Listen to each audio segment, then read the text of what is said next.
కష్టాలు ఎలా ఉంటాయి, నిజ జీవితంలో కష్టాలు ఎలా ఉంటాయి నేను చెప్తాను, నువ్వు విను ఈ రోజు. ఏమ్మా ఏం చేస్తున్నావు?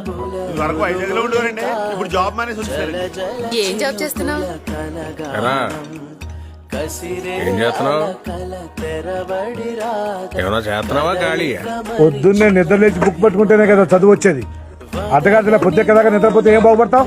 బాబు వీళ్ళకి బతుకుతారు నేర్పకుండా నవ్వుతూ నేర్పడండి. ఎక్కడికైనా బయటికి వెళ్ళాలంటే మోహన్ చెల్లట్లేదు. ఏం చేస్తున్నారని ఒకటే అడగడం. చిన్నపిల్లలు ఏమిటి చెప్పడానికి? ఏమన్నా అంటే చాలు కోపం పొడుచుకొచ్చేస్తారు. తమ్ముడు అంత కష్టపడుతున్నాడే, మనం ఏదైనా పని చేయాలని ఉండొద్దు.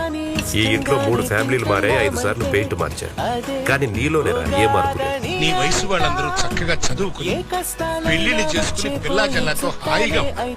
మరి నువ్వు నా సంక నాకుతూ తిరుగుతూనే ఉన్నా.